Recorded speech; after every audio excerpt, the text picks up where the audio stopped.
Hey guys, this week's episode is being brought to you by Squarespace, and we thank them for their support. Whether you need a portfolio to showcase is the word, your work and your fancy things and your doodads and whatchamacallits. If you need a sexy place to put it online, then Squarespace is the place to go. Look no further.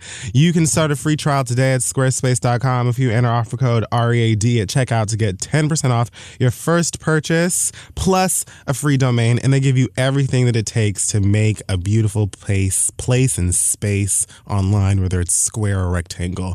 So make your next move with Squarespace, and let's move on. Hey y'all, this week's episode of The Read is also brought to you by Third Love. They're the lingerie brand I keep telling you guys about because their 24/7 t-shirt bra is, again, the most comfortable one I have ever put on. With Third Love, it takes 30 seconds to answer a few questions to find the perfect fitting bra for you, all from the comfort of your home. So whether you've got little tiny titties or big old titties, no matter what, girl, Third Love has got the perfect bra to bring comfort back into your undergarments, and they stand behind the bra so much that y'all can try one for free for 30 days. That's right. You just pay upfront for shipping and returns. You can get started at thirdlove.com/read. Take a look at the different kind of bras. If you have questions about fit, somebody can help you out. So again, thirdlove.com/read. Go ahead and get started today. Give your titties a boost, and let's start the show.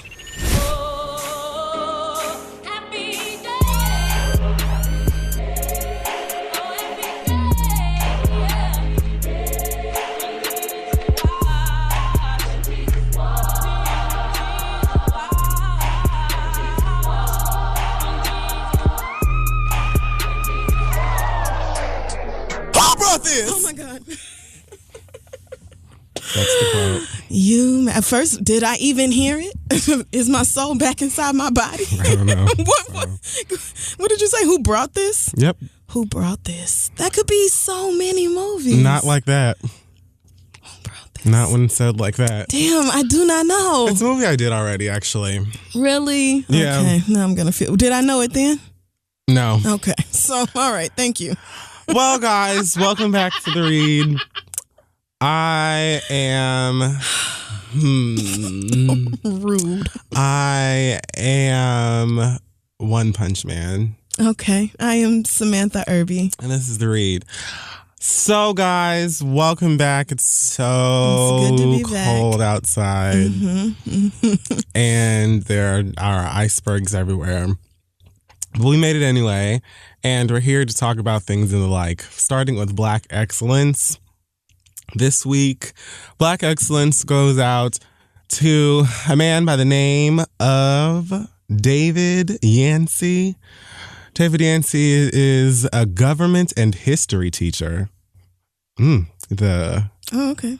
These classes, they have legit names and things now. I think government, we just called it social studies, I think. Oh, so this is for children or? Well, he teaches at Edwards Middle School in Conyers, Rockdale Oh, yeah. I was County. definitely in social studies in middle school, so go ahead. Definitely Like, I think was. that when you got to high school, like, they would break the social studies down into different stuff. Like, okay, this year you had biology. No, that was science. We had like U.S. government, yeah. Oklahoma history. Oh, so then government and history. That is the... Whatever. It's been a while since I've been in middle anything. The point is... All right, fuck school. David went viral online after he remixed Bad and Bougie by Migos and turned it into a history lesson about the American Civil War. Now, I'm not going to play any of it. Oh, I was about to say, where is the iTunes link? I need it.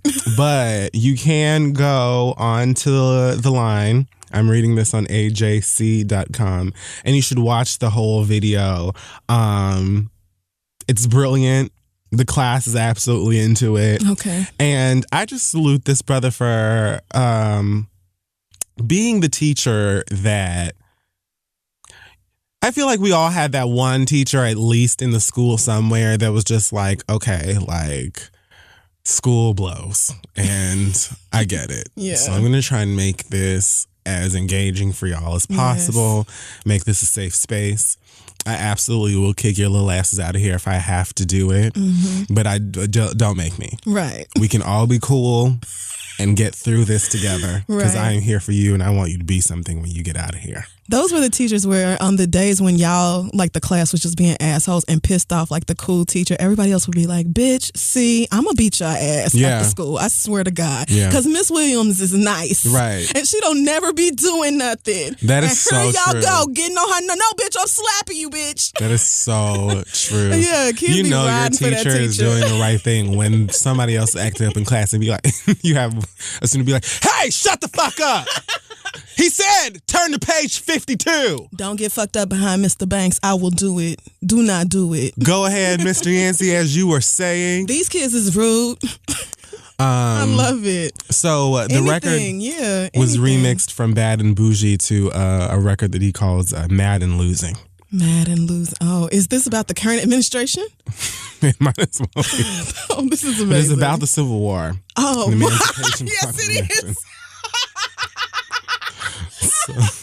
How appropriate.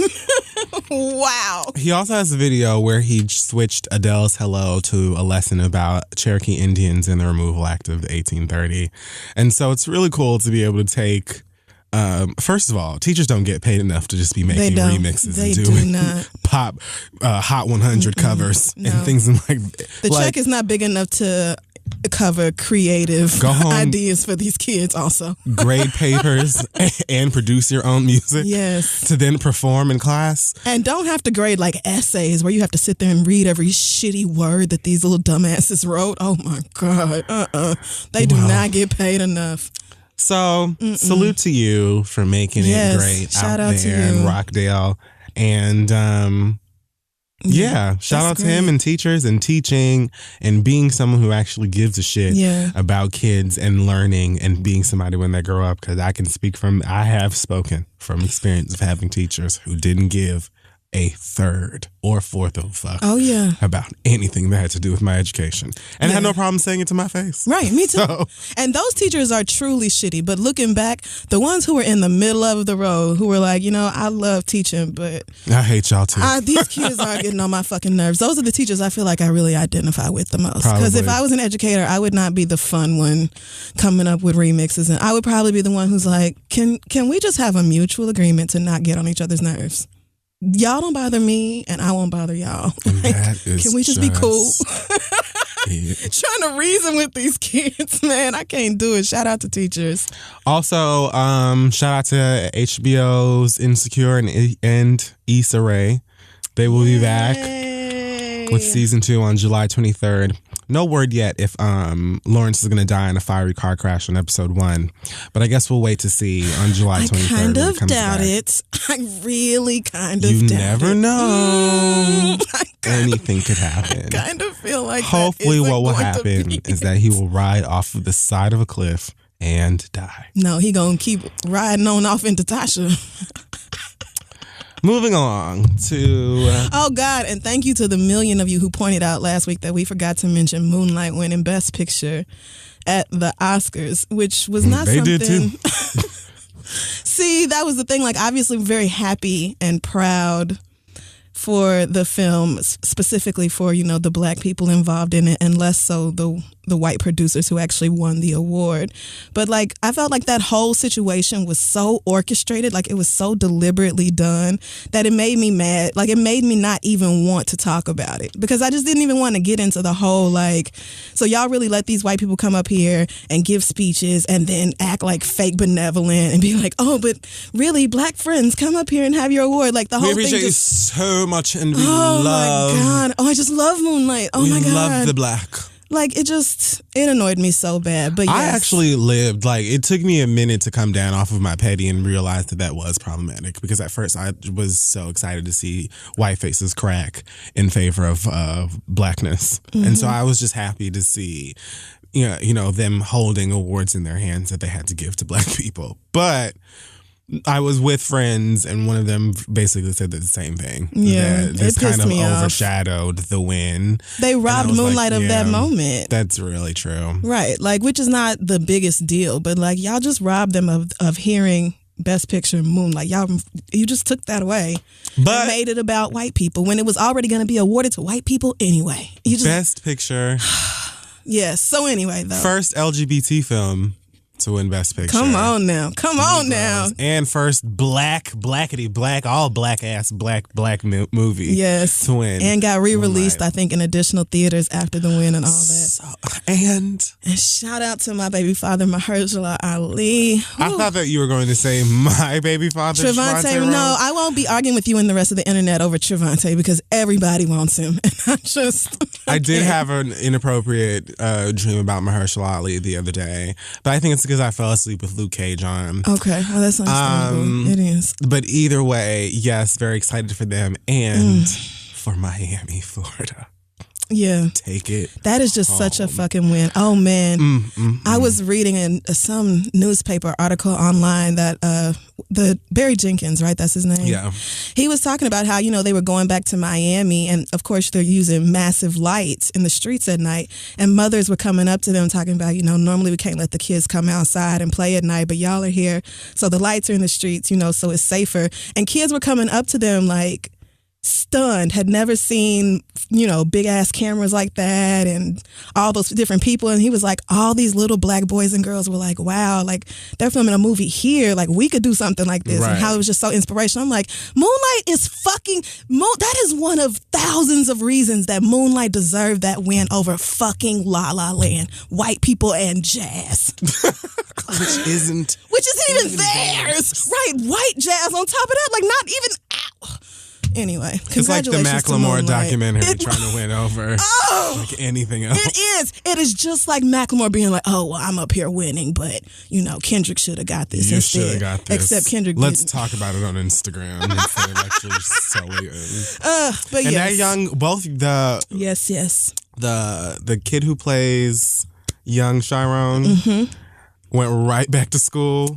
Him and his co-star, the teenager who played his best friend. No, the youngest two little ones. Okay, they went right back to school in Miami. Were right back in class. Like my mama said. Well, my mama said the Oscars that ain't enough. So I'm right back in school. Yeah, what's up? Right here in Best class. Picture and better get 100 on this spelling test, or that's gonna be my ass. And their teacher used it. Like they were on the news, and she was like, this is a sign that parents should, if your kids show any kind of interest in arts or creative stuff, stand behind them and push them. These kids right back here in school like they were.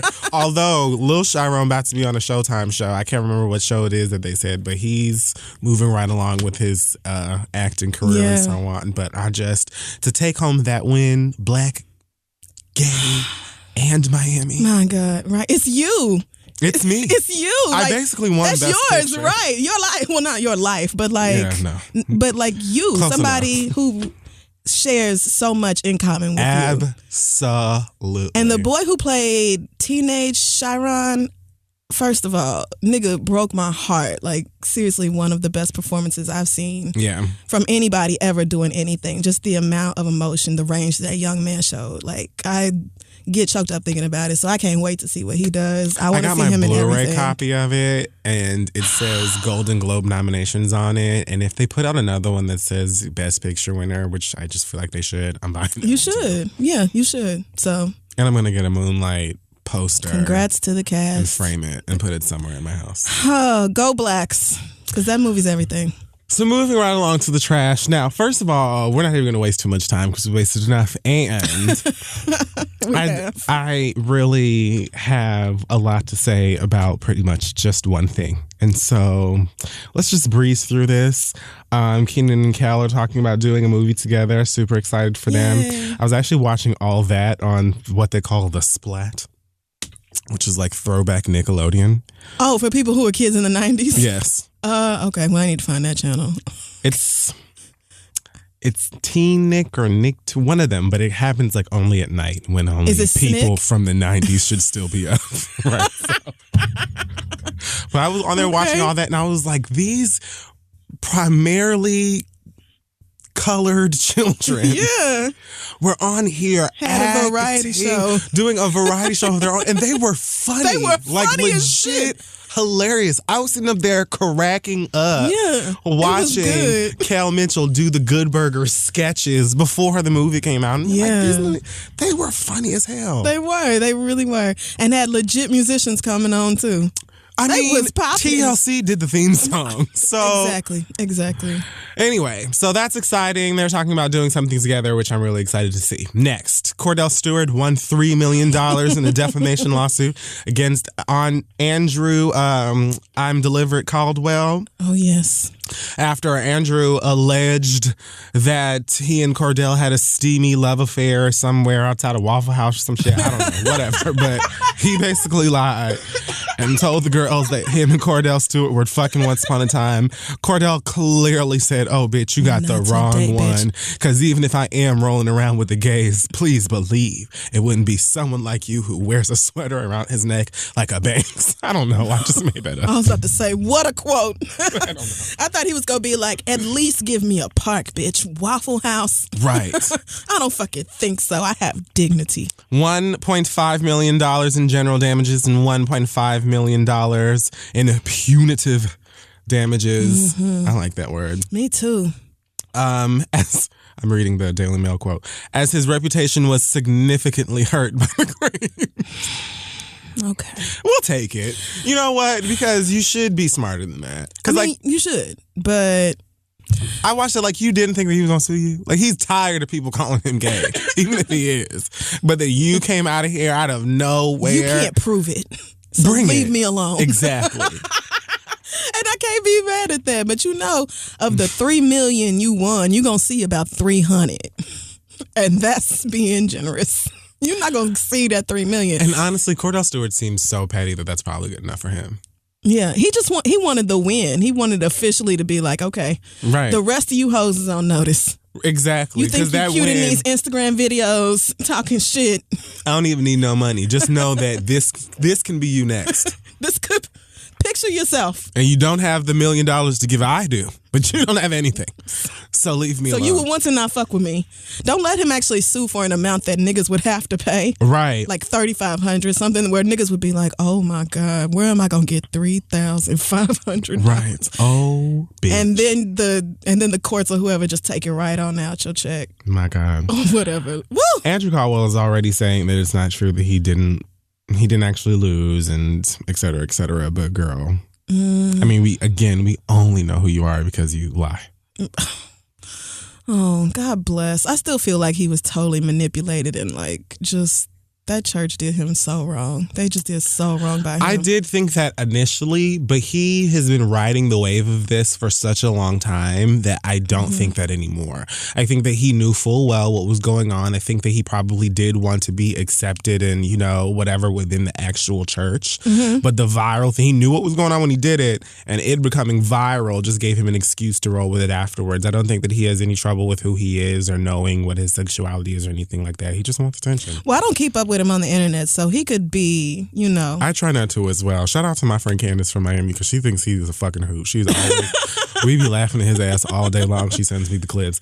But he's legitimately ridiculous. And honestly, he should probably be on my sick and shut in list as well. Oh, okay. Well, were you just like, I'm not talking about this person no more. They need help and prayer. Yeah. Okay. Well, all right. Get Out has passed the $100 million mark. This should have actually been in Black Excellence. I just want to say that I remember when the trailer came out for Get Out last year and watching that trailer and just being like, seeing written and produced and direct and thought of and from the mind of Jordan Peele and being like, I don't know. So. It's going to be a no from me, dog. I just don't think so. And it got closer and I saw more trailers and I had actually seen the star of the film whose name I should know by now, but I'm so sorry, sir. I want to say Daniel, I don't remember how to say his last name. Oh, I cannot say that name, and I'm not going to embarrass myself. So. It's a K word. Okay, well. K. I'm not going to do it because I don't want to be dragged. But I had watched him on Black Mirror before Get Out came out, and I really liked that episode, and it's also sci-fi thriller-y, whatever. So they got closer, and I said, you know what? Let's just go ahead and go and see what this is all about. My God. Amazing. What a film. Right. What a good time. I don't do scary movies, but once I got a clearer idea of like the synopsis, I said, I must see this. Right. There's no I have to see this. And then I was blown away the first time. And then I went back again to catch all the little extra details. And I don't think it's out in Europe yet. And I know how y'all do about spoilers. And so I'm just not even going to do all that. But I will say it was definitely worth the second watch for me because I picked up a lot of tiny shit in the background and in the dialogue where I was just like, my God, what a movie. It was a lot of fun. Another great movie that is centered around Blackness or just, exists in that plane that we're celebrating that wasn't necessarily about, a bunch of slaves being raped and murdered. That's it. Yes. And so you should just go see it. If you have not seen it, I think they have been saying that you need to see this movie in the theaters with a theater audience. I agree. I think it will definitely help you get a great experience because it definitely helped me. I mean, I think I would have enjoyed it if I watched it alone in my apartment. But yeah. Kudos to you, Peel. Good job. And he said he's going to make more social thrillers or whatever they're calling them. Yeah. And I can't wait to see what he comes up with next. Yeah, because I'm wondering, is it going to be like a homosexuality thing? Is it going to be a Christianity thing? That's really going to shake the table. Like, I just feel like he could go a bunch of different ways with this. Oh my gosh, Jordan, call me and let's make my idea about how racists are actually demons living on Earth in disguise. Kind of like a mix of Legion, not the new show, but the movie, and American Gods. Okay. Well, I don't know. Like, imagine if Trump was like actually just a demon in like a bag of skin. That's really not like that hard to imagine. Like the roach from the first Men in Black. Like Men in Black. I got you now. Just that. Got it. But like that's how they all are, and they're demonic. And Trump now being the president, right, is like their sacred devil, like they're doing incantations and stuff in the White House to bring the apocalypse about us. And so now we need a savior. Black people. Orion's belt. Yes, to come through. Ryan's mouth. Sure, the Men in Black references still work. And that's the only way I'm staying with you. To just come together. We need a bunch of Will Smiths to come through with Orion's belts. Okay. And to destroy the racist demons. Got it. I'm ready to make it happen. You know what I'm saying? Y'all should do Give or take. Y'all should be writing this right now. Let's go. We'll make it happen. Beyonce, there is rumor that the twins could either be a boy or two boys after she was photographed in a sickening all-black number with her pregnant belly. So fucking cute. And earrings that the Hive recognizes the same earrings she wore in the If I Were a Boy video. We do know that Beyonce loves hints. She does. And we do know she loves to troll. Yes. Probably more than hints. She probably doesn't give a fuck about hints as much as she does about trolling us. Like that time she was laying down in the sand and had like a fake pregnant sand belly on her, and we lost it. She was just smiling like, y'all are gonna lose it. I can't wait. She's fucking rude. And she probably put them earrings on like, it's going to take 1.5 hours before somebody says, I'm having boys. Yeah. Because she knew it. Yeah, she does. She's probably having right into the catalog. 2 girls. And just like, this is just, let's see them talk about it. Man, she loves to fuck with us. I can't do it. I can't do the conspiracy theories, man. That's really all I can say about this is that she could literally be having a unicorn and a dragon. I have no idea what's happening to this woman. But she does love trolling us, and that in itself is fun. And I just can't wait to see. I hope they're both healthy. And I know that they'll have like their debut live stage performance probably a week or 2 after getting here. Right. So I'm just excited to hear more about him. Yeah, so I'll find out. Whenever Beyonce wants me to know, that's when I'll find out. And I have just accepted this. I can't. Maybe we'll get lucky. I can't do the anticipation with her. Maybe we'll get lucky and she'll have the babies and then she'll be like, yes, Ma, you can tell them. And like Miss Tina will be like, oh, okay, let me tell you. Sidebar. Speaking of. She posted a video with her and her husband getting barbecue in Houston. And she was like, where are you? And he said the barbecue place they were getting. Oh, and what state? Texas. Oh, yep, the home of barbecue. And they had this battle Right. about it. They are so fucking cute.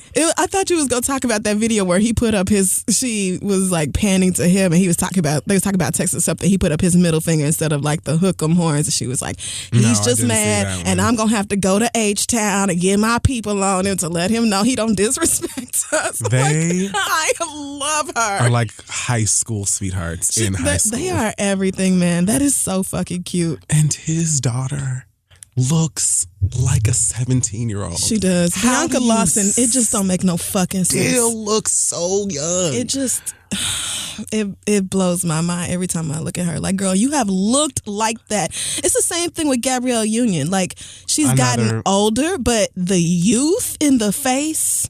Like, you go back to the early 90s and look at her and you're like, wow, you literally look the same. You look like a grown version, but like, this is just the face you have always had, bitch. Like, you look like you now shop at different places. Like you have money. Yeah, you have more money. Things have happened. You're doing well, but just like the your sheer physical, youthful beauty. Everything it's the same. It don't make no fuck. I watch Being Mary Jane and I look at Gabrielle Union like, wow, bitch, you've been fine all my life. If that bitch ever in her mouth opens it, if she says, "Burr, it's cold in here," I'm looking at my date. I'm looking at the calendar to make sure that I didn't get lost in a time loop and sucked back in time. Did you see this article on the internet about this Irish politician this Irish journalist who emailed every member of whatever their government was called with 3 questions, talking about like, do you like Beyonce? If yes, what's your favorite Beyonce song? And if no, why not? And almost all of the ones who responded were like, I love Beyonce. And a few of them were like, yes, and I saw her in Central Park and it slayed my life or whatever. One of the women was like, I think she said Irreplaceable was her favorite song, which made me cackle. But it was just like, I didn't even realize. I mean, I know she's Beyonce, but I would have never thought that like politicians in Ireland fucked with Beyonce or like knew her music. I just don't. Anyway, I'll stand all day. So, Nicki Minaj. Oh my God, is that the story? So, forewarning. Oh, God. I plan on ranting. Nicki Minaj, approximately 5-6 days ago, finally responded to Remy Ma's Sheether on a song called No Frauds. Now, I guess I should say that she released 3 songs at a time. One of them is called Changed It, I believe, featuring Lil Wayne. One of them is called Regretting Your Tears. And then there's the No Frauds record, which features Drake and Lil Tunechi. Changed It was forgettable for me, but it is not nearly as bad as Regretting Your Tears, which I despise. Okay. Simply because it's Nicki Minaj. If that makes me a hater, then that's fine. There are several other people who I feel like probably could have done that song, and I also would not have liked it because it is them. It isn't the song. It's just I feel like that song would have been better suited for someone else. Okay. But I'm sure that her fans will like it, and I actually don't like. I could see it maybe doing well in some pop circuits and young people liking it. It's not like the worst song ever. I just don't like it for her. Okay. So moving on to the meat and potatoes and the actual ass reason that we're here without the distraction of the other 2 songs that nobody really gives a fuck about. No Frauds. I enjoyed it. I will say that it was lyrically, it was just as good as I expected it to be. Mm-hmm. Like when I said that I thought that she could come back with something solid for her, that is what I was talking about. Now, I still think she could have gotten harder than that. I understand that she's trying to keep up appearances, which we'll discuss in a second. In her verse, she says things like, basically the only cutting things she really says are, what kind of mother will leave her son over $1,000? referencing the money that she shot her friend over who allegedly stole it or whatever. She also says, bitch, you also got surgery. I have before and after pictures of it. She says Rashida Ali took her to her doctor to get the surgeries. But she still looks like nah. Like, leave the nah thing alone. Like, why does she keep doing it? Oh, man. She also says... there are a few good lines. She never signed a 360 deal. Jay-Z didn't clear his verse for her album. Mm-hmm. And I kind of feel like that was really the majority of the shit that actually mattered. Mm-hmm. Oh, yeah. She also accused Remy of having a ghostwriter since another one was not as good as Sheether was. And that's just about it. Then Drake comes on there and, basically meh. Drakes it up. Yeah, he drakes it up, gives it a little fun flow and some random melody and calls Nicki Minaj fine. Lil Wayne, I could barely understand what he was saying. At some point, I know he called himself a dinosaur and also said that Nicki Minaj is fine. And that was kind of it. So, I don't know why she didn't just do the song by herself. And I know her fans are like, well, y'all said that if she came back however long, she needed to have Drake and Lil Wayne and Young Money on the song. We also said that Jesus should produce it. And that Marilyn Monroe should host the mixtape. Right, thank you. But of course they don't know that. Anyway, she's the best part of the song. And really the only reason the song is charting right now. They didn't really help it. At all. You could have just left them off and not had to bring in two people to help you on a diss record because you definitely had the strongest part of it. Like, it was kind of like you wanted people there to remind everybody that, like, the kings of rap think you fine. So... I don't know. It's very clearly the same song that she was recording when she took those pictures after, like, right after she broke up with Meek and still had them braids in from the island. Yeah. She took them pictures with Drake and Lil Wayne in the studio. It's clearly a song that was done then. And the only thing that has changed since Sheether is right from where she says, you can't be Pablo if your work ain't selling, up until the end of her verse. Yeah. Everything, in my opinion, was probably there prior, which is fine. Again, I like the song as a song. And as a response from Nicki Minaj, decent. Acceptable. Okay. Satisfactory. Okay, yes. If it was a pass or fail, then I would give it a pass. I would not say that Nicki, like, totally dropped the ball on this. I didn't hate it, listening to it. It was not... I knew Nicki Minaj was not going to come back with something that would... lyrically be superior to Sheether. And I knew that Nicki Minaj was, and so even I'm happy even that Nicki actually did finally put something out because it was getting ridiculous. Yeah.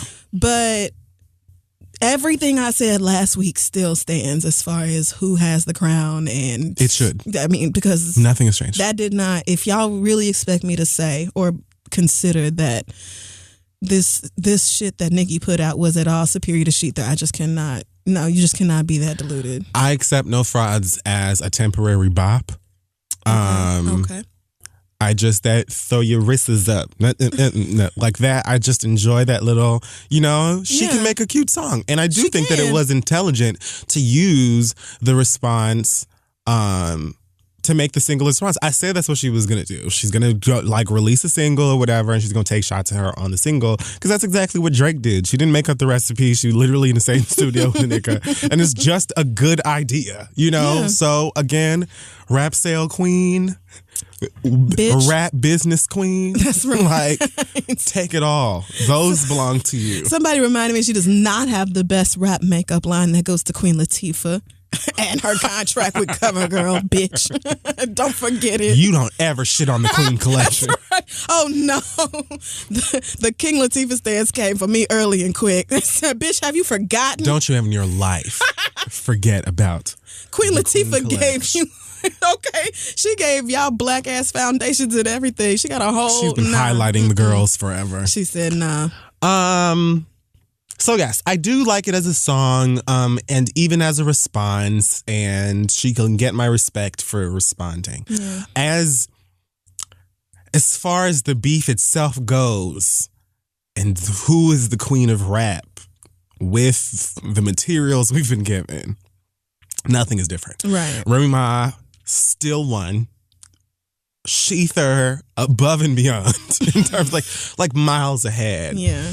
But the great thing about this is that both of these women will be fine. And so everybody else should probably chill. Yes. Now, here is what frustrates me and what Lord, aggravates me the most about Nicki Minaj is that you could have just put that out, let that be in your statement, and gone right back to being quiet like your ass was doing in Paris when you were trying to figure out what the fuck it was that you was going to do and how you was going to respond and who going to write what and what next and what forth.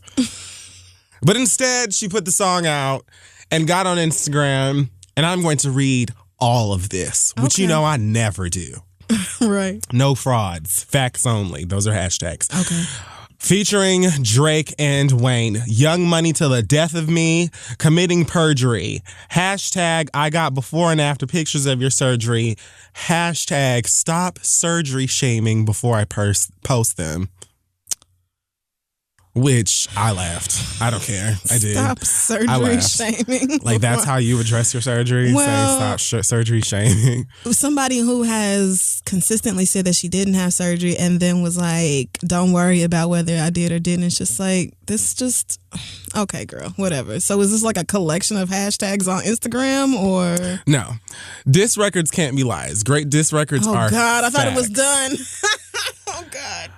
Great diss records are facts, but here at Young Money, we don't do diss records. We drop hit records and diss you on them. I got a bunch more on cock. Pause. First of all, you should know better. She doesn't care about gay shit. Also, Back to Back and Charged Up are diss records.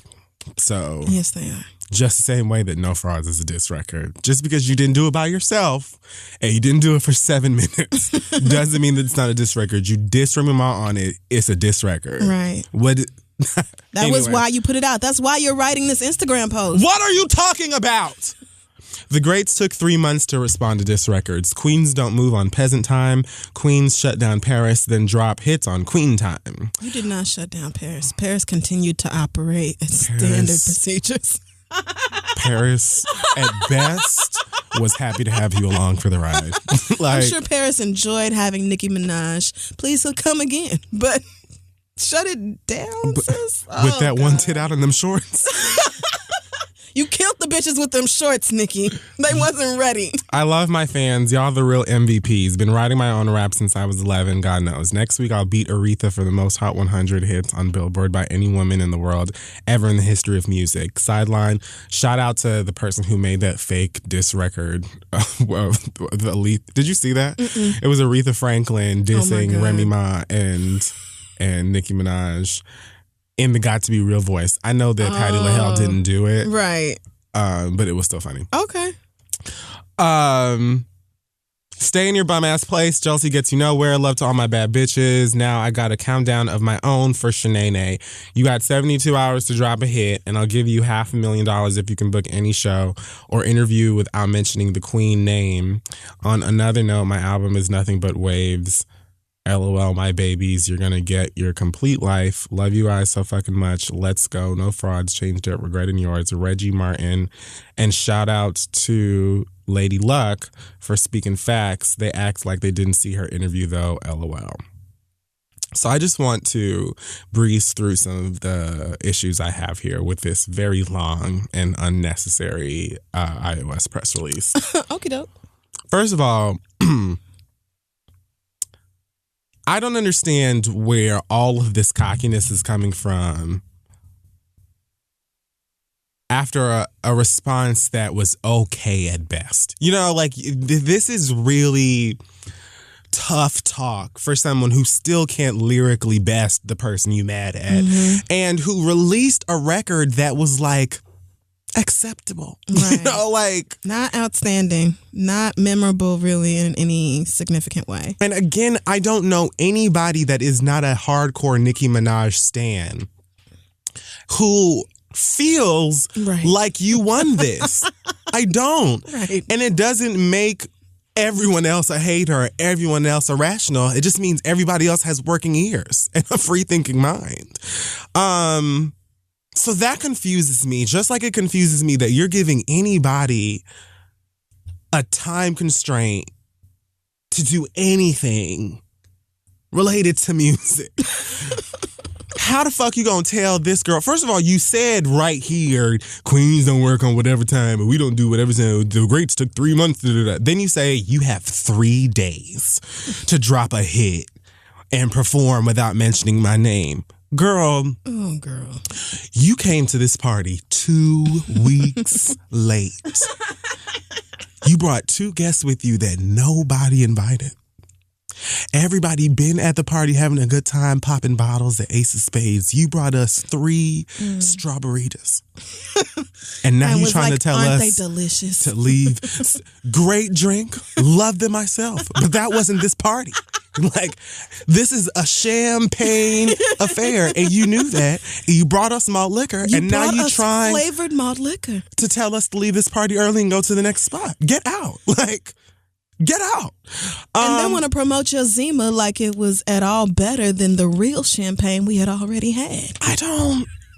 That isn't it. I'm just so lost. On top of the fact that All the Way Up was double platinum, nominated for 2 Grammys. Mama touched the Formation Tour stage twice. True. Took a picture backstage with her husband and Beyonce. You know what I'm saying? Toured, did interviews, all of these things for however long since she's been out without mentioning your name. And before Sheether and all of the shenanigans backstage that we allegedly don't know about, when she did talk about you, she would say positive things. So why are we acting like Remy Ma is incapable of making a hit record or touring or promoting herself or being spoken about without mentioning you? Because she's been doing that for years. And if we want to get into the real gag, I'm certain that that is where things went left for you. As soon as All the Way Up was on the top of Hot 100 and that bitch was popping in Grammys and she performing everywhere and so on and so forth, you now realizing another rap bitch from the same city as you, who you know can rap better than you, is out here winning. Gotta put a stop to that. And so it is what it is. That just confuses me. Again, I enjoy No Frauds as a song. I just think that the behavior afterwards is corny and it's not going to get you a win because you still can't rap better than Remy Ma. Your career is going to be fine because you're beautiful, you're talented, you're great at, handling your actual business, and kids love you. So whether or not she responded or not, or whether or not she win the rap battle or not, Nicki is going to be fine. And as soon as people who would rather eat her out than speak facts, as soon as you accept the fact that she is gonna be fine, win or lose, I think that you'll be at peace with the fact that she lost this battle. Yes. Because she just did. It doesn't mean that everybody who feels that way hates her. I don't understand the confusion.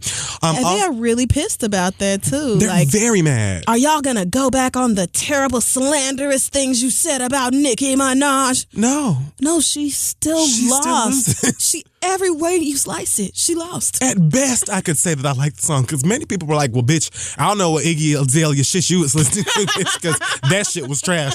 I was like, well, I like the song. I feel like I was nicer than most people about it. And that was with a general kind of, okay, that happened. I went out, they played it at a club and a party, and it bounces, it's good. But they also played Sheether in there, and whether you want to snatch that shit off of streaming services and shit, that shit also goes off. Like, she made better use of the ether beat than Nas did, and if you don't like it, you're free to fight me or send me your angry tweets. Because as I said, she mixed both worlds. She took Nas's roasting and put it right at the beginning with, you had a diamond pink chicken wing chain, you had a leopard beehive on your head, and then she got into takeover style facts. So, and you can say that they're lies all you want to. The beautiful thing about this is that people believe it enough to treat it as it's true, which means that you could tell us till you blue in the face that it's not true. It could be. Yeah. Of course you're going to say it's not true. I'm certain it's not 100% factual, but it's true enough for me to not give a shit about all that. So the fact that she said it. And and the fact that she was bold enough to straight up say it, and was so clearly addressing you. She didn't try to prove me wrong if hide I'm wrong. Hands or no shit like that. The same way she said before you was something, you was a SpongeBob. What did she call her? Oh no, I'm not gonna remember because I have been drinking. So she called her captain of the cum squad, and somewhere in there she said she was a SpongeBob. Yes, I do recall. And she posted photos or a photo, no. very unflattering photo I'm sure, of you. Where are the pictures? You say you have before and after pictures of her surgery. Mm-hmm. I mean, and maybe Remy did have surgery. I really don't know. I haven't been with her every day. I don't care. Right. Because it's two things. I also don't care. There's two things about both disc records that I thought were probably that were lame to me. One of them was the ghostwriting thing, which I'll get to in a second. And the other one was the surgery thing because, first of all, I've always felt like as long as you are reasonable, who cares? But the difference between Remy Ma and Nicki Minaj, assuming Remy Ma actually did go out and get surgery, is that I wouldn't have known.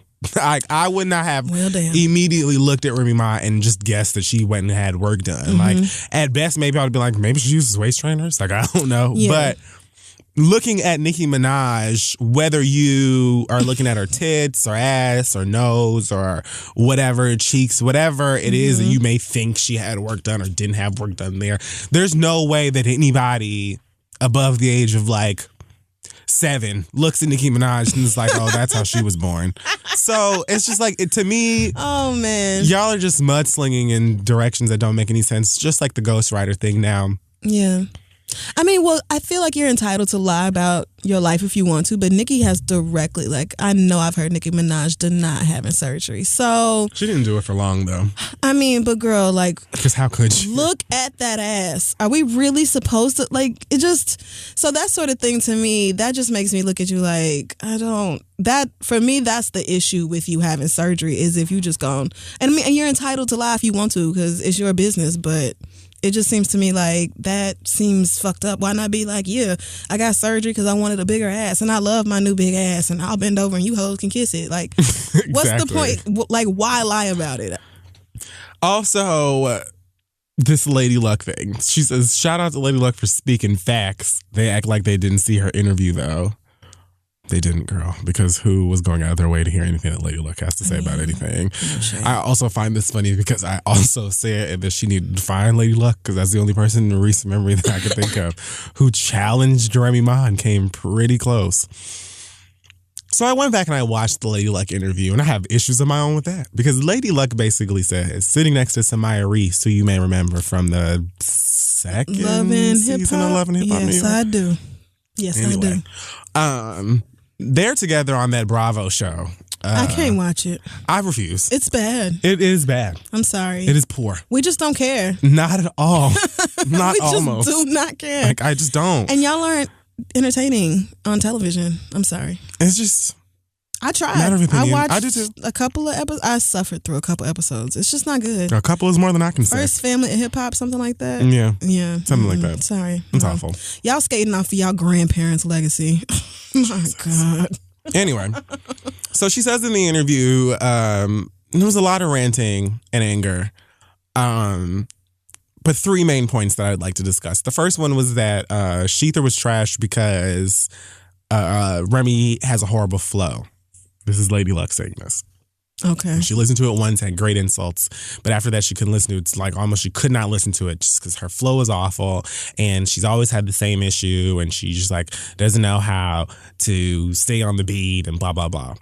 And I actually had to agree with her to an extent in that. I don't think that Remy Ma's flow is awful by any means, but being that I have listened to all of these women rap for a very long time, and I've been a fan of Remy Ma for a very long time, I can say for a fact that she does have moments where she'll like rush through a bar or like place a whole bunch of words in one bar. You'd be like, that and it was just like, that was really, really fast, Remy. Like, she's done that for like as long as I've listened to her music. Yeah. Okay. So I did kind of agree with that, but I don't think that she did it much in Sheether, and the parts where she did it didn't affect the heat of that record at all. They did, and we all know it. And we know this. She also said something similar to Nicki and the rest of the angry bitches online, which is that it's impossible that Remy wrote Sheether. Actually, what she said was it's impossible that Sheether and another one were written by the same person, and she is implying that Remy had Sheether ghostwritten because another one is so different and they sound different and blah, blah, blah, and all this other stuff. And her reasoning behind that is that she is a rapper. Lady Luck says this. So much. This watch it. She's no. I do this. I am a rapper. I am an artist. Think about the rapper. The artist is another instrument, and it's gonna all gel together, and it's gonna all this other bullshit. I'm like, girl, what? Sweetheart, you want me to believe proof? You are telling me that Remy Ma had Sheether ghostwritten, and I should believe you because you're just that great a rapper. Yet Remy Ma, first of all, besides the few aunties and queens that stick around after Housewives of Atlanta and watch your show, most of the few people who have actually heard of you before that only know who you are because of your battles with Remy Ma. And you lost both of them. Well, damn. So if you, how am I supposed to just take your word for it because you're that rap girl and you just rap and you're that great at it? But the same person you criticizing beat you in a rap battle twice. Now, by public opinion, there were judges there together who gave her cash prizes both times because they decided that she raps better than you. Now, they were close because I have watched those battles several times for years. Okay. And they were close. Lady Luck can rap. Okay. She can rap and she is battle ready, just not ready for Remy Ma. Got it. And I understand she said that losing those battles, she was suicidal at one point and all that type of shit. Have you ever watched the Fight Club battles? But I would have never thought.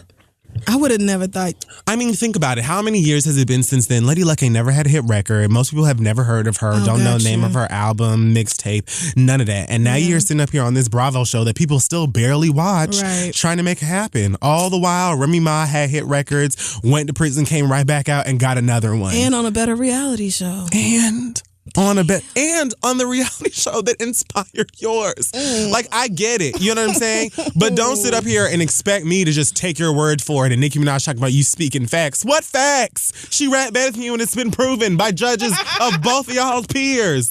You lost your money to her more than once, girl. But I'm supposed to believe that she had that ghostwriter. First of all, let's just be honest. And this is why I said the ghostwriter thing is whack. I didn't like it when Remy did it, because the whole point of a ghostwriter is to be ghost. All y'all niggas, in fact, most rappers have them. It's just about how much the ghostwriter actually contributes to the stuff that you're hearing. But most rappers have some unnamed face, some random bitch that is in the studio with them saying, oh, this the flow, or rap it like this. This is what it should be called. Here's the hook. And yes, some of them write full out verses for rappers. And some of your favorite rappers have verses that you rap along to that they ain't write none of it to, and they have some verses that they wrote the whole thing. So it's just the throwing around the ghostwriter thing from Remy to Nicki to everybody involved. It's just we could be here all day. I thought it was whack when Meek did it, because even if Drake does have people writing for him, Drake has been poetic and doing all that rappy shit. He was writing in fucking black and white composition books and shit when he was on Degrassi. We know that nigga is capable. How much people outside of him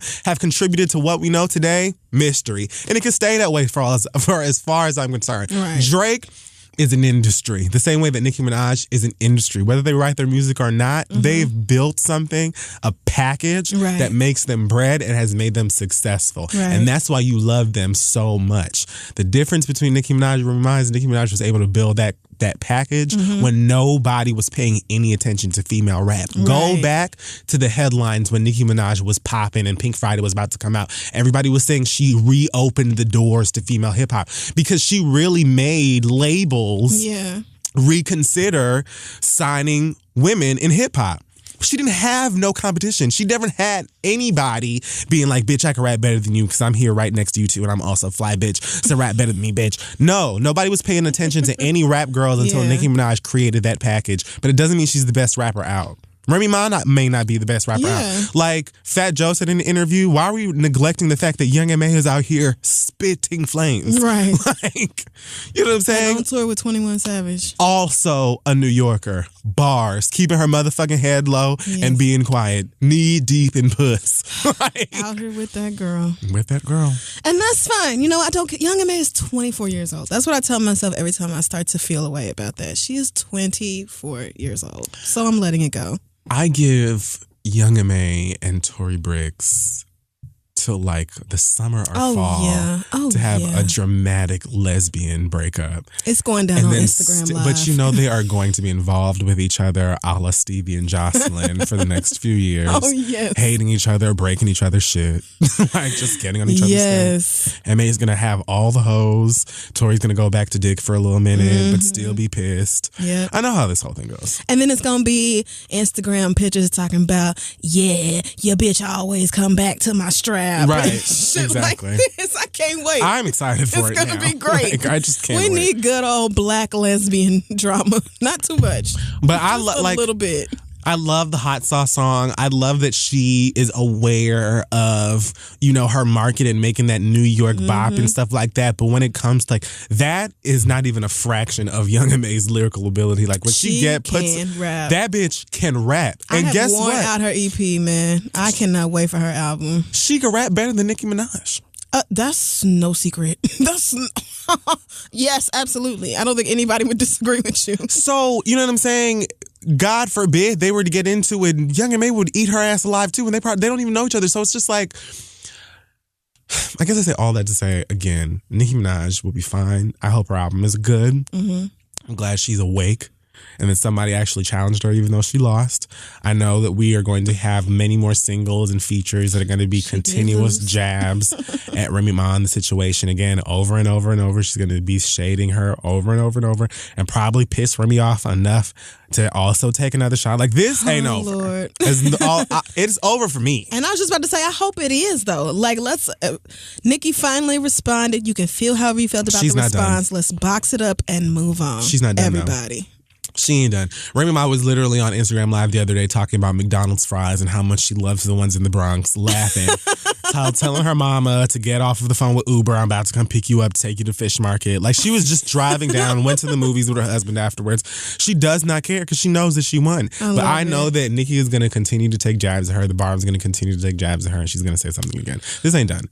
It just needs to be. Well, amen. And that is that. Nicki, you'll be absolutely fine. And please leave Radio Disney out of it, because all of your little Hot 100 pop girls don't need to be involved in none of Talking about this. Selena Gomez and Ariana Grande are on Team Nicki. I had no idea that they were sandwiches. This is such a surprise to me and you girls. Mass text messages asking the girls to post it, or whether she did it or PR did it. They were asking the pop girls to be involved. Yeah. And everybody, you know how I know? Yeah. Because Ariana Grande let the gag out the bag. That bitch was like, I'm not getting involved in any of that beef shit. What I'll do is I'll post your Party Next Door song, girl, because I'm not affiliating myself with people that shoot bitches. Wow. So you can have that other song. I'll post the pop one. Party Next Door didn't write it? Okay, whatever. That's what it sounds like. But I don't really care that's about the that. one I'm post, and you colored girls can get into your Because what I know about that one is that she's already shot someone. right. So I'm just going to stay right over here in my Caucasian Latina business. I do. Thanks Nickelodeon. so much. Mama is full Italian. Oh, by the my way. bad. Why? Oh, I was thinking of Selena Gomez. Yeah, no. Selena Gomez got a little bit of that in her, my so she bad, thought my she was bad. bopping. And she turned the camera to whoever her passenger was, and her passenger looked at her like, get that shit off of me. Remy Ma shoots people. Like, who is really supposed to be like, you're proving everybody's point, Nicki. Selena Gomez? Who the fuck cares? Cares? What the fuck? How Waverly Place feels about hip hop? Nobody. Are you telling me the girl who played Beatrice in the Ramona movie? Like, what? This is your cosign? When I heard Sheether, I was like, I cannot wait to get a response from Tinashe. Like, I need to know how she feels about I hate this. you so much. Like, why are you trying to involve everybody else in this? People that those of us who care about rap could not give less of a fuck about, though. Like, that's the thing. You really picked. It wasn't even R&B girls. Like, it was right. It wasn't even black girls. Jesus was like, Remy in trouble now.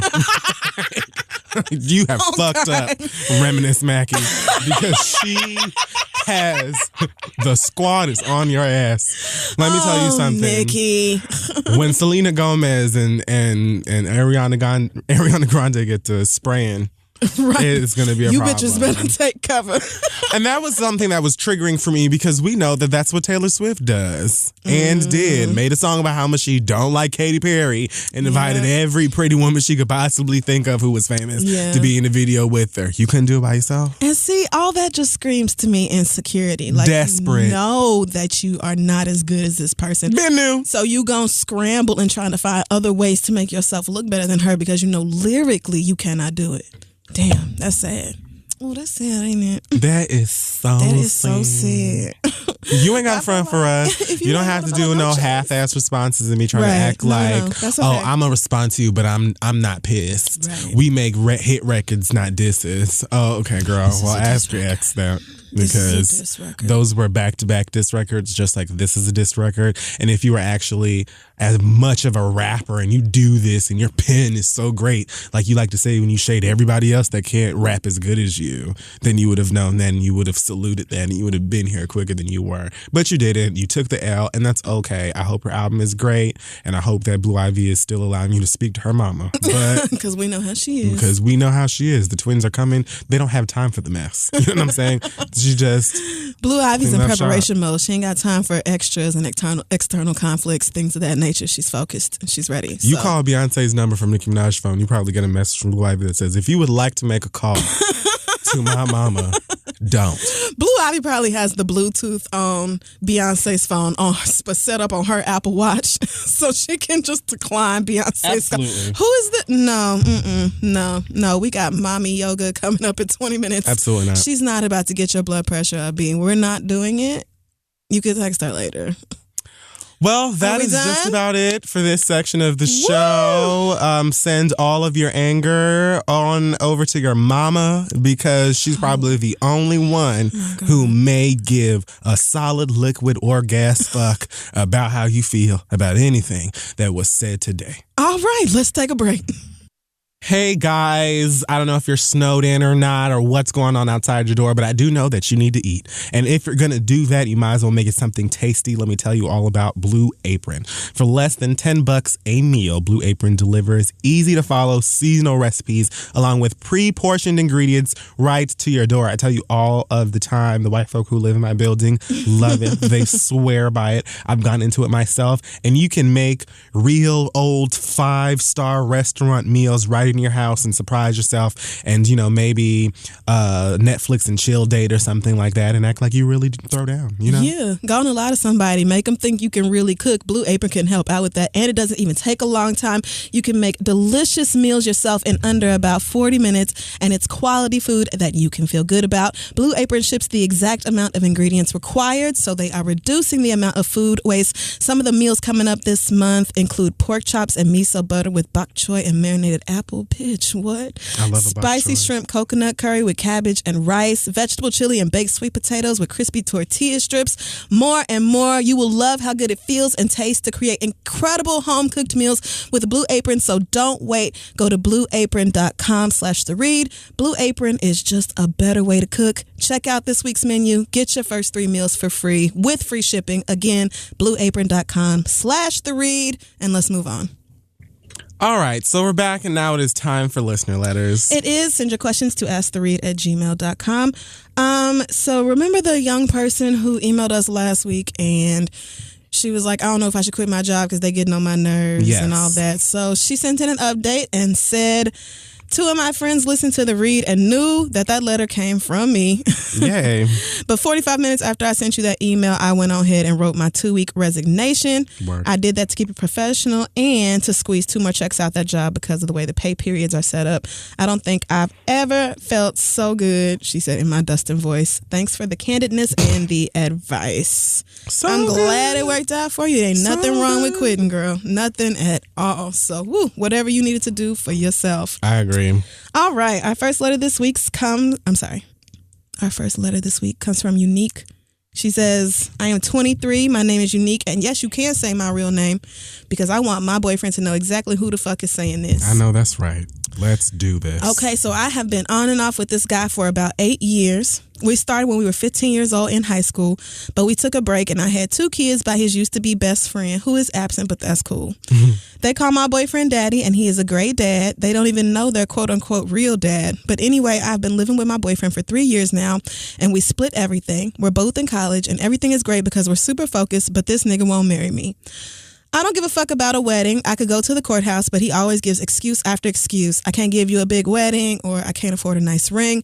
I don't know what to do. Please help me. I have a family with this man, and he is my first love, and I don't want to leave him. P.S. The sex is amazing. Love you guys. I know sex that complicated. 2 pieces. I feel like, Unique, you didn't even have to include that in the P.S. because I feel like I knew it. Yeah. It's usually got a lot to do with it. The thing is, anytime somebody has the question of how do I make this person commit to me further, my gut reaction is to say, why do you want to force somebody into feeling that way about you? And I just agree with that. The thing is, I understand like you want to get married and that's like a dream of yours. But if y'all are in school and working and raising 2 children, that sounds like a lot of stress already. And maybe it's just like easier for your boyfriend to kind of be there for you as like a partner and a husband and trying to grow up and being a daddy at such a young age and, you know, trying to go to school and trying to pay bills. It's like a lot going on and he doesn't want to further complicate things. For me, it would be more like, I just don't want the person that I love and care about to feel like they have been forced into being with me. I don't want you to feel like you can't get out of this. I have always felt pretty much that same way, maybe from a slightly different perspective, because my thinking would be less about you and more about me. Because I would always be thinking like, you married me because I forced you to or because I pressured you into it. And like, now we're here. I'm always going to be thinking like, did you really want to be my husband this whole time? Like, yeah, I want you. You don't need to be super enthusiastic and be like, oh, what color this and da-da-da-da. Because, I mean, honestly, I won't give a fuck about that shit either. But right. At the very least, I want you to want to be married to me as much as I want to be married to you. And if I don't feel like you want to be married, even if you're making excuses or whatever, I'm just going to let it be. Now, if it gets to a point where I feel like I'm not feeling fulfilled and I need to walk away, then you got to make the difficult decision and steps to go through all of that. But I agree with you that maybe for him right now really just isn't a good time. Right. And you just got to chill and see where things go. But I just can't suggest that you do anything. If that nigga is not showing that he really wants to be married right now, leave it alone, because he's just gonna resent you. Even if he's like, okay, yeah, sure, let's go ahead and do it, he's gonna resent you the whole ass time. You don't want to be married like that. You want the nigga to be jumping over brooms with you too and flinging garters or whatever they do at long ass boring ass weddings. Right. And I would encourage you to ask yourself why you want to get married so badly. Like, what exactly about that is going to, I don't know. I mean, I'm sure there's lots of like emotional reasons or things like that, but I'm thinking more of a like logistically, what really changes if y'all go down to the courthouse and get married? So like, is it really that big of a deal like for you to be pushing it on him? Maybe it's best for y'all both. I mean, 23 is young as shit, girl. Y'all got a lot longer to go in life. So maybe just kind of chill out, enjoy the relationship, try to let it be what it is, but forcing somebody at any time, it's never going to work out in your favor, because they're either going to get mad that you're trying to force them in the first place and leave, or go along with it and then start to resent you and leave eventually anyway. I mean, I know that there are a lot of like legal perks and things like that come along with being married to someone, and you know, visitation, like weird little like government shit and stuff that comes along with being married to someone. But I've never really paid attention to most tax of those breaks things and things like that. But I don't really care about marriage at this point in my life, like personally. So I've never paid it. But I just know that there are a lot of things that come along with being married to somebody that are important, especially if it's somebody that you love and you want to be with forever. But yeah, no. Chill, wait, see where things go. That is a legal business decision. It's not some light thing that you can just back right on out of. So, and I mean, if you believe in the Lord, then it's like you want to be forever and all that type of shit, even though most Christians Well, I mean, we don't don't have to. Yeah, no, We're not doing all that. I'm So just good saying. luck to you, girl. Try to just chill out, relax, and enjoy your man would be, my recommendation to you. But let us know how it goes. Our next question comes from Annie, who says, I hope you both are staying warm and safe in this snow. Thanks, girl. Let me tell you, I stayed at home the whole day of the blizzard. Sure I did not leave my door one time. It was delightful. So Annie says, I have a 5-year-old daughter, and I've been deliberately teaching her to love herself, like her skin, hair, gap teeth, and all of those things for all of her life. I want her to understand that she is black and beautiful. As a little background, I wasn't conscious of being black until I was called the N-word by a white girl on the playground when I was in 4th grade. So I want to make sure my daughter has a better foundation. While we were in a store over the weekend, my daughter brought me a white Barbie and asked if I would buy it for her. I told her that I would not because I would rather her have a doll that looks more the way like she does. We were in the store with my mother, and my mom looked very embarrassed by what I said and bought the doll anyway. I was upset, but I ultimately told my daughter that it was fine for her to have the doll and she just had to leave it at her grandmother's house. Later, I told my husband this story, and his response was, what if you overheard a white woman telling her daughter the same thing? My immediate thought was that they do that all the time, and so needless to say, I went off. I'm curious to know how y'all would have responded in this situation. I know you don't have children, but you do have younger kids in your lives. How do you influence them to embrace their blackness? I think it's so important to do it early and in a positive way. Thanks in advance. Love you so much, Annie. When I had both toy drives for the holiday, I've done 2 so far, and both years I've gone to Target or some other toy store, and every figure or toy, if it was a person, I never bought a white one because I knew where a lot of these toys end up going. Yeah. And I feel the same way that you feel. Like, I would want for my child to have dolls that look like them. That's why they make white dolls. You know what I'm saying? Like, that's why they make them baby dolls in the first fucking place. Because you want, not that it matters or it should matter, but I do think that it is important that children have that visibility and understanding from a very young age. So I don't think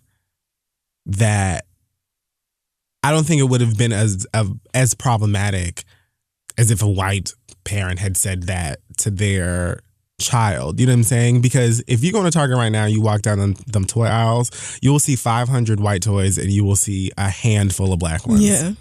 Right. And on the same aisle. You know what I'm saying? So you can get the white dolls all day long. It's plenty of black kids, Latin kids, Asian kids, who parents just buy them whatever. They pick a toy, they don't give a fuck what it is, and their parents buy it, and so they don't even think about that type of thing. I think it's different for us because we're always having to fight to be represented, and then have a black toy that actually look like a black person, and not the Barbie, just a different color or something like that. So I think that there's a lot more that comes with teaching kids about themselves and loving themselves through those types of things. Whereas with white children, I think it would be more about understanding of respecting others and difference and being different and that type of thing. Right. I mean, it's quite different when you are the dominant person in society and all the fucking dolls look Every like single you one anyway. looks like you. Like, that's your husband. That was a reach. Yeah, I do false think it was a equivalency. Because it just, those two things aren't the same. Like, white children have never had a shortage of representation in anything. So, in fact, I can't say if I was a white parent, but in my mind, if I took my white kid to the store and they wanted a black toy, I would buy it for them just based off the fact that there has to be something incredible going on in your mind that you see all of these toys that look just like you and you want this. I'm like, why do you want this toy? Well, I mean, and if they already have a bunch of white toys at home, maybe oh, this looks like my friend at school. Right, exactly. Did you hear the story about the kid who went and shaved this little boy who went and shaved all his hair off? The little white boy who got a Caesar. Because he wanted... or whatever. What did he get? It was basically because his friend, his bestie had a Caesar. Right. So he did the best that he could. I guess that would be a buzz cut. It was adorable. He wanted the teacher to not know which one was which. Right. He thought if they had the same haircut, the teacher couldn't tell them apart. And I saw a retweet. When I saw the story initially, it was because somebody retweeted it and said, and that teacher better acted like they didn't know what the fuck was going on. The children are so pure. If I was a teacher, I would have been like, where did you go? Oh my goodness. Which one? Where is Isaiah? Where is Cody? Honestly, I would have been upset with my mother because I don't know why you would have found that so embarrassing and not important. I would have been upset for you buying the damn toy in the first motherfucking place after I told my mama would have been upset at her mama if that was, because I know that for a fact. My mama would have been like, this is mine. Right. This one is mine. Let me tell you something. You did your job. Right. Your mother undermined your authority as your daughter's mother to me to just be like, oh, girl, your mama don't nobody care about. Which I guess grandmothers do all the time. That's their lane to do. But you don't do that right in front of my black ass face. Right. At least wait till I walk away and sneak and buy it. Meanwhile, damn. Yeah, I mean, I don't think that there's anything wrong with what you're doing or the way that you're approaching things. I do, think that it's just as important for her to understand that while, she is beautiful and she is important in all of these things, she's got to have like a sense of unity and love for people, period. But that has to start with her. And I think it's harder for kids of a certain race to hear that and understand that and really grow up with that confidence, as opposed to white kids who could really just do whatever the fuck they want to and be told that they're fucking amazing all of the time. Right. Because black kids have parents that don't think to do that or care to do that. You know what I'm saying? You're actually... Loads of parents, like I said before, wouldn't even think about that. Mm-hmm. You know what I'm saying? Yeah, wouldn't even give a fuck. They'd just be like, don't touch anything. Or you may have one, I don't care. As long as it is no more than $13.99. Right. Whatever. Something like that. So you're fine. You're not doing anything wrong at all. Yeah. And if a white mama said that, that would have been completely different, in my opinion. Right. If I heard a white mother tell her daughter that she can't have a Latino or Black or Asian doll because she wants her to have dolls that look like her, I would first of all wonder how a 5-year-old white girl managed to make it through life and never get a white doll. That's what I would. Thank you. Because that doesn't make any sense. How do you not have one white toy? No, it would probably sound more like, I only want you to have dolls that look the way we look. It would have because to. White power. That's what that sounds like.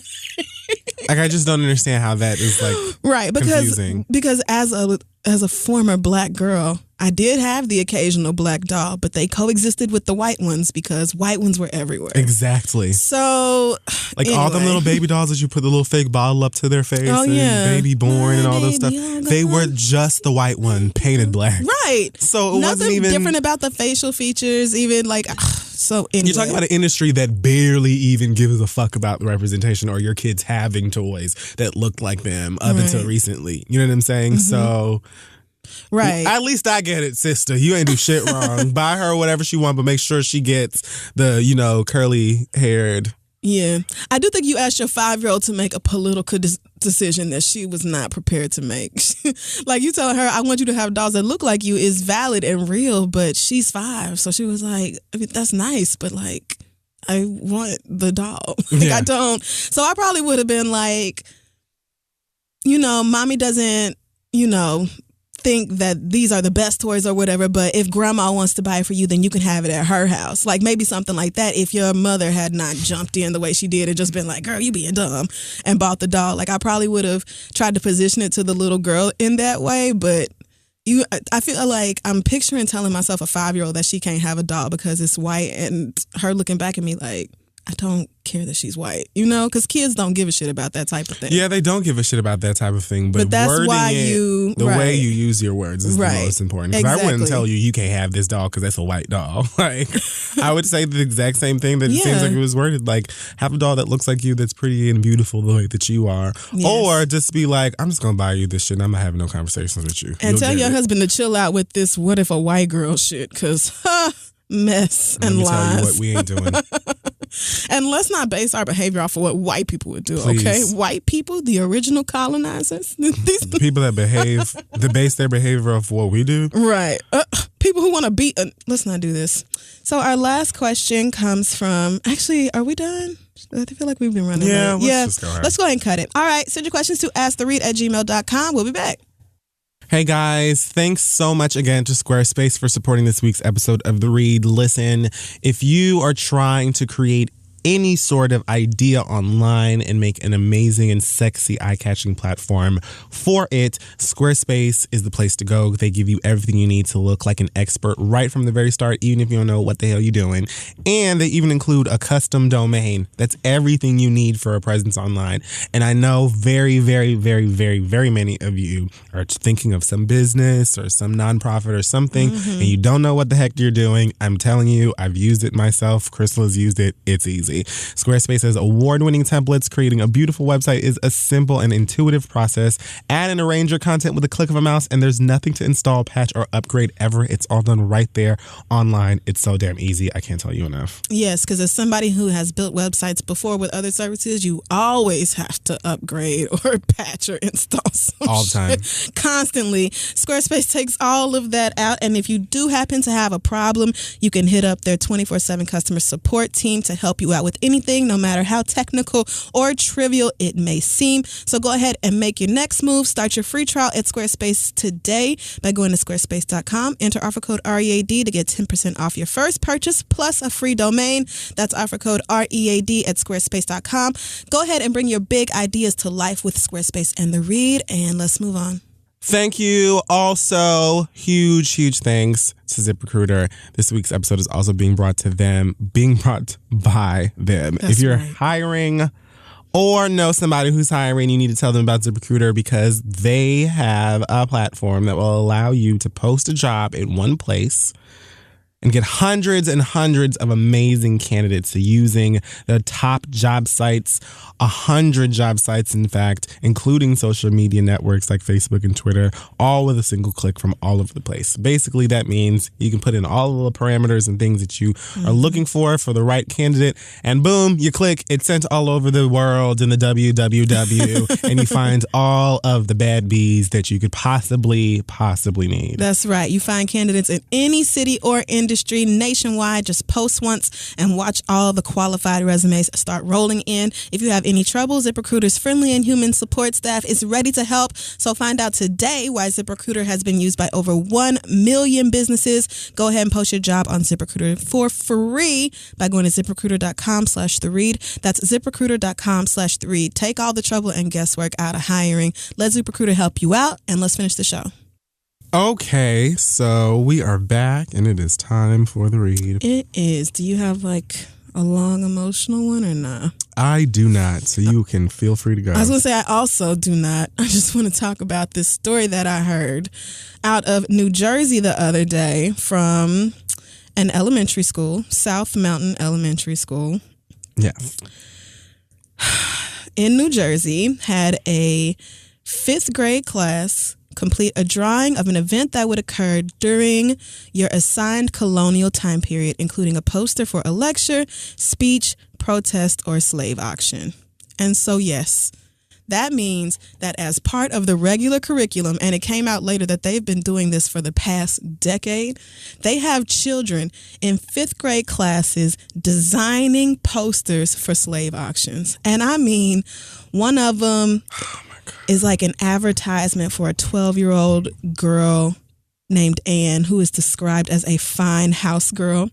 Wow. Another one says only cash for slaves will be accepted. Another one has them in the big ass, just like these the caricature smiles that white people do in blackface. It's got that type of shit on it. There's one that's like an auction type of, like it's like an auction notice on Wednesday the 15th at 12 o'clock in the town square. Likely and valuable, like listing slaves, 3 men aged 20 to 26. These are written in 10-year-old handwriting, colored with people who have 10-year-old hands. Like these are children. They are in the 5th fucking grade. So I don't know which parent found out in the first place, but they have made this big Facebook campaign with like pictures of all the different posters and like different administrators in the school system that you can contact, you know, with your complaints and all this. The superintendent sent home a note saying that the project has been part of their larger colonial American unit that, again, they have been doing for the past 10 years, but apologized that everybody was mad, and now they've taken the posters down. Because that was the other part of it. They didn't just do these posters like for homework and then turn them into the teacher. The posters were then displayed in the school hallways so that all of the elementary age students of all colors and ethnicities could walk down the halls and see literal advertisements for kids their age being sold into slavery. What a shit. This is not in the South. This is not in 1916. This is 2017, New Jersey, United States, Donald Trump's America. Like, we have this type of shit going on. And so, of course, the main argument is kids should be educated about slavery and lots of things were horrible and they should know about all this stuff that's going on.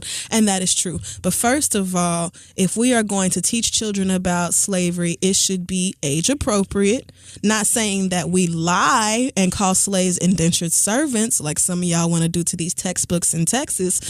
Not saying we do that, but it should be certainly tailored to the age of the children. Secondly, any assignments should be once more adjusted to the age of the children and the appropriateness of the situation. If you were going to have kids do an art project in relation to colonial America, it should have been that shit like where you try to churn butter in a jar or, you know, sew a tiny little replica of the American flag or some shit like that. Have them make a little wooden rocket chair. I don't know, bitch. You're going to have to come up with something far more creative than telling kids they should design slave auction posters and then display them in the school for everybody to fucking see. Worse. It couldn't get I really worse don't than even that? know how y'all got away with this for the past 10 years. Like, it's kind of stunning to me that y'all did manage to do this for 10 whole years. But apologizing for any, you know, unintended hurt or whatever, it doesn't fix this. You don't get to just be like, oh, well, I know that what we did was really fucked up and we may have caused your children some severe emotional trauma, but we're really sorry. And if it makes you feel better, we won't make them look at it again. Girl, what? These are the people, your children spend more time at school than they do with pretty much anywhere else. Yes. These are the people charged with their, not just their education, but their safekeeping. And they are supposed to be, these are adults. They are operating in a position of authority and they should have children's well-being at the front of their minds at all times. And that includes physical, emotional, that includes in every way that a child should be protected. That should be happening. And this assignment directly affects it. Just, I can't even speak to how fucked up. I don't know how y'all ever got the idea that 10-year-old children should be doing some shit like this. It just... And whichever KKK member who is on this school board decided it would be a great idea or working in this elementary school to post that shit on the fucking walls, everybody needs to be fired. Everybody, whoever developed the curriculum needs to be fired. Teachers who enforced that and did not think critically about it for half a fucking second should be fired. Whoever was taping them hoes on the wall, the principal, the entire administration, all y'all need to fucking go. And the thing is, what really is fucked up about it is that nobody's really going to care, and they're going to have a couple of town halls or something, and people are going to be mad, but ultimately they won't be forced to do anything about it because nobody really cares when you hurt black kids.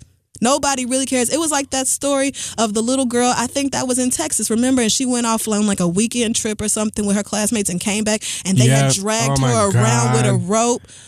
It's just like that. It's like nobody, you can be as abusive as you want to, as violent with your words or your imagery as you want to towards little black children, and ultimately you will suffer no repercussions. And it just makes me so fucking sick. Nothing about this is okay. And if I was a parent and my daughter came home and broke out her fucking, the money I spent on her to have that 500 pack of Crayolas and starts coloring in a fucking slave auction, let me tell you how I'm going to take that poster to school the next day and shove it up the ass of the first teacher I see. Woo. That's exactly what's gonna happen. What a shit idea. The way that y'all dropped the ball on this is just, it's inconceivable. It's inconceivable. Unlike anything I've ever heard. Like, white people, like, y'all act like slavery was like a fun joke. Like, Couldn't have been that bad. LOL, you guys. Remember we downloaded an app like Slavery, and we would like go on and like filter you guys by like ability and light skin and hair texture. And we would like buy you guys on like fertility. Like you act like it is just like it was nothing. It like was no big deal. Like it's not the whole reason you have the privilege that you have in society right now. Like the fact that we weren't oppressed for so many years and built your fucking country for you while y'all sat back and developed generational wealth isn't exactly why you can do this right now. And moonshine. You shit on people, you take everything from them, and then you shit on them and tell them that their abilities ain't shit when their abilities are the whole reason you have anything. White people are deluded. I'm sorry. I'm done. That pissed me off so bad. Kids, man. 5th fucking grade. Ridiculous. Somebody would have died. Describing like 3 Negro men for sale, 26, hard worker, or whatever. Like literally, like kids redesigning slave auction. Anyway, I'm done. Do the fuck better. Okay. Well, for me, I guess I don't even really have one, but I just wanted to say to him that nobody cares about Snoop Dogg's video, bro. Like, oh God. Nobody cares. You have bigger problems, girl. He tweeted, can you imagine what the outcry would be if Snoop Dogg, failing career and all, had aimed and fired the gun at President Obama? Jail time. He's talking about a music video that Snoop Dogg released. It's a remix of a song called Lavender by Bad Bad Not Good. And somewhere in the video, there's a clown that basically looks like an Oompa Loompa, like exactly like one. Okay. But dressed like Donald Trump instead. So he's got the orange face and everything, just like Donald Trump, and the wig and everything. And at some point, Snoop holds out a plastic toy gun and pulls the trigger, and the little bang sign comes out, right, like in a 1920s fucking silent film about some dastardly villain with a curly mustache. So this pissed off that guy. I just feel like, first of all, thank you to Forbes and everyone else who made it clear that Snoop Dogg over the past 10 years has made $124 million. And he hasn't even really been like at the forefront of hip hop as a performing artist. Mostly just being a legend and cooking random shit with Martha Stewart. So failing career, no, he's just living off of all of the money he already made and having a good time.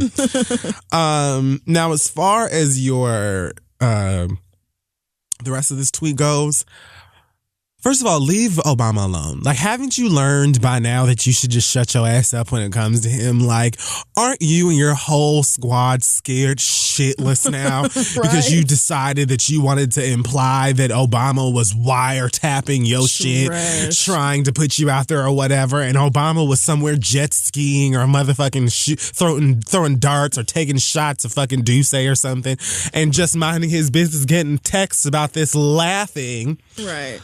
Because you have lost it. Like, you've been lost it. But why are you still talking about this man? Like, he suffered 8 years of y'all's shit and is just out here minding his business wearing gorgeous suits. Looking so good. Michelle is out here giving you... in a full heel. I mean, a full entire one. A little coat and just full flare. And a relaxed attitude. They are good. And here you are still, like, you know that the majority of the people who put you in office right now hate him so much for whatever random fucking disgusting reasons that you know anytime that you fucking up or doing something stupid, which is every waking moment of the day. It's all the time. You just like, oh, well, let me run back to the bitches that these niggas hate. Obama sucks. And he's never watched House of Cards. Terrible. Like, so annoying. But past that, like, the actual question, can you imagine what the outcry would be if Snoop Dogg, failing career and all, had aimed and fired the gun at President Obama? People literally created Obama dolls and hung them off of the side of the freeway in places like Missouri and like burned them at the stake, had them hanging in trees and fucking college campuses and all kinds of shit. Like, what are you talking about? People threatened violence with no problem against Obama for years. And they were for reasons like him saying nice things about gay folk or just feeling like a woman should be able to do whatever she wants with her uterus. Oh God, we should make an Obama doll and stick a combat knife through its face and then hang it up in front of a Waffle House. Like what are you talking about? People are doing these types of things because you're a fucking dumbass and you have no business being in the position that you are. You are just coasting by, probably sitting in the Oval Office playing Temple Run or something while actual capable evil white folk continue to ruin our fucking country. And the thing that's fascinating about this is that you would run to Twitter with all of the bullshit that you have going on right now. Your entire administration bursting at the seams with fail. And you are addressing Snoop Dogg on Twitter. Like, that is how egotistical and insecure this man is. He is batty. Like, nuts. Because, bro, the whole world is on your ass looking for any misstep so we can grab you by your coattails and throw your ass out like Jazzy Jeff on Fresh Prince. Just toss him right out the front door. And you sitting up here talking to us about Snoop Dogg. Like anybody feels bad about someone dressing up like a clown and pretending to shoot at it with a toy gun in a music video. People don't like you, bro, because you're a horrible dickhead. They just don't. And you are the president. Guess what? The same way that Obama had to endure the bullshit from people for 8 years and he was doing his job and really didn't fuck with people like that. Not like you do. That is just something that you're going to have to do. Even if you were a kind person. If it were the other way around and Hillary Clinton won, they would be doing the same shit to her. Right. That's presidency. Right. It is. Some people going to like you and some people aren't going to like you. It just so happens that a whole lot of people don't like you. So you're going to have to deal with that. And you should instead apply that anger and frustration into the actual office and making a difference. Hopefully a good one. But we're going to have to sit back for as long as you're in office, hopefully not much longer, and just see you continuously tweeting about Melissa McCarthy and Alec Baldwin and Snoop Dogg and Kendrick Lamar and Chance the Rapper and anybody else that done been on 106 in Park or TRL or something at one point, rather than worrying about what the fuck a president does. Yeah. Donald Trump is a Twitter hoe. Like, literally. He cares about pop culture. That's he what the is a Twitter honey. The president focuses the majority of his tweets on like mess and garbage, shit that does not matter, and then spends the rest of it lying on people. So it's just like, at least Sean Spicer is very clearly giving Saturday Night Live ammunition, because I think that low-key Sean Spicer lives for the fact that Melissa McCarthy plays him and that it's funny. Because I just read something about him making up some excuse for that wiretapping shit, like, well, he never actually said that Obama wiretapped it. That's not the word he used. Like he has to be saying, and I want for her to say this time, and I really do enjoy gum. I like gum a lot. Like, right. I think that everybody else kind of lives, but you can tell that it eats at Donald Trump's soul, because for whatever reason, in that crazy loopy brain of his, I think he really thought that everybody was going to celebrate him and we were all going to fall down to the floor like Jafar made Jasmine do with that spell. With that spell. Bow down to him. We were all going to make Donald Trump dildos and just and sleep with them under our pillows at night. We don't like you. But no, we don't. And he wants it to be illegal to make fun of the president, and it just isn't. It will never be. You did it. You did it. You get the same respect that you gave President Barack Obama. Which is none. Right. It's less than none. And so that's exactly what you deserve. And I love being a part of that. Like, you're making your whole squad, Republicans, conservatives, everybody look so pussy. Really bad. Because at the very least, what you should be able to do is, yes, I'm a villain, and here I am, the president. What are you going to do about it but be mad? Like, not only am I a villain, bitch, I'm powerful as fuck. You ought to be scared. Shut the fuck up before I ruin your life. Like, own your evilness. like, your whole attitude should be a Nicki Minaj comment section. No. Like, that's what everything. It should be a Nicki Minaj caption.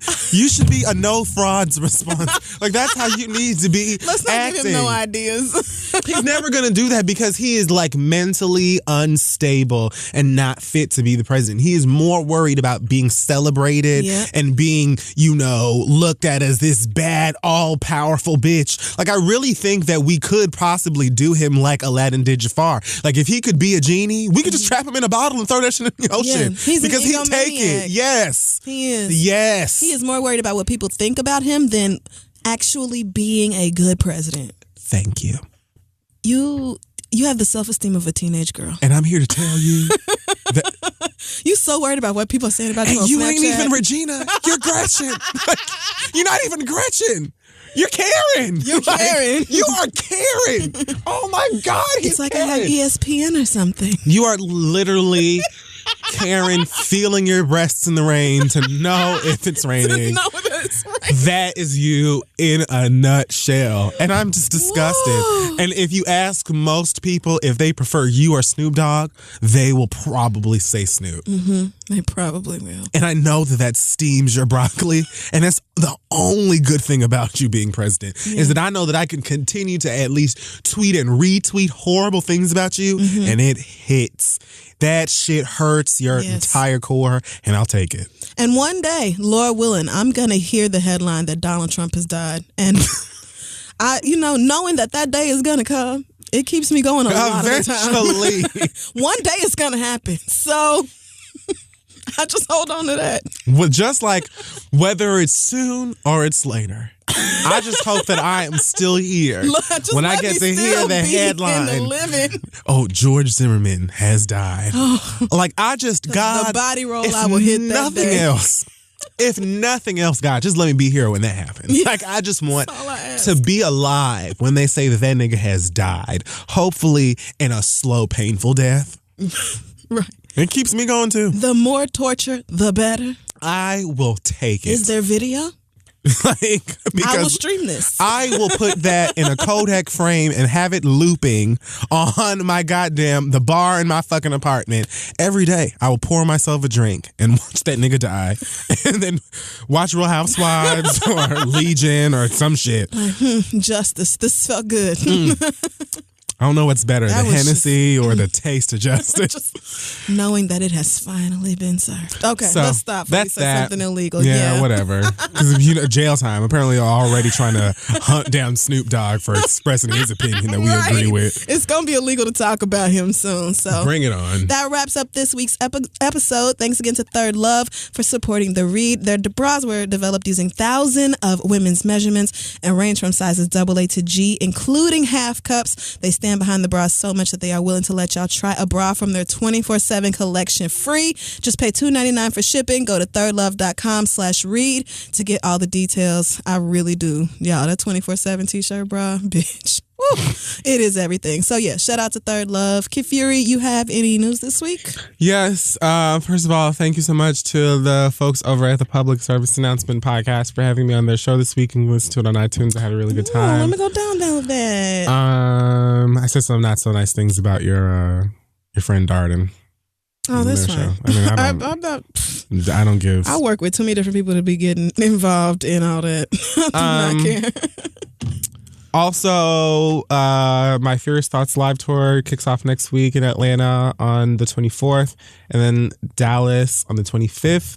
If you haven't gotten a ticket yet, you can go to kidfurylive.com and get tickets for that now. In LA, I will see you on April 1st, San Francisco, April 7th. So that's 2 weeks so far of shows. If you haven't gotten your ticket yet, or your friend hasn't gotten your ticket yet, make sure that they buy it. I will be telling jokes and probably making fun of Donald Trump and his wig some more. Yay. So if you also like to laugh at that fat Cheeto face bitch, he's like, man, like the puffy cheese doodles. Yes. Like that. Not even Cheeto, because Cheetos are like, well, cheese doodles are kind of good too. That's the thing. I don't like comparing him to anything that's good. And I like them cheap ass, greasy ass cheese doodles. They good, nigga. They are really good. Actually, good. I was cheese doodles were what I was introduced to first as a child. Like cheese doodles were brought into the home. Oh yeah, because that's what the candy lady had. When they were puffy and they were in that big red bag. Yeah, because they put like 200 in them in a bag. And I remember having Cheetos for the first time, be like, these are awfully crunchy. Like this is an unnecessary crunch. Y'all trying to kill people? Like the quality in these is too high. These are supposed to be trashier. These ain't cheap enough. That is so real. Donald Trump has to be something nasty. I won't let him have cheese doodles. Baby carrot food is something I called him once. Well, and that works. But see, babies enjoy baby carrot food, and it makes them smile. And baby smiles are way more positive than he deserves. But see, babies also smile for all kinds of reasons, not necessarily because they're happy. It could be because they just farted. Oh, that's true too. Sometimes when Link vomits, it's orange. When she eats too fast and she pukes. There you go. That's it. Okay. Link I vomit. like that. Link vomit. That does work. Amen. So there you have it. You can buy a tour. Fuck Donald Trump. A ticket, kidfurylive.com. And yeah, I think that just about wraps it up. We've been here for a while, and the Friend Zone is recording after us. All right. Thank you to Jesus and Meryl for having me on your show last week. That was fun. Go check it out on Viceland if you haven't seen it already. Love them niggas. Very great show. Do we have an acronym this week, or are we just getting the hell out of here? Happy birthday, Asante! Happy birthday, Asante. Belated now, but you already know. And the acronym for this week is DBS. It's Do Better Stand. Thank you I don't know so why much. the fuck you would have. Whatever. Yeah, I would have never known. All right, bye, y'all.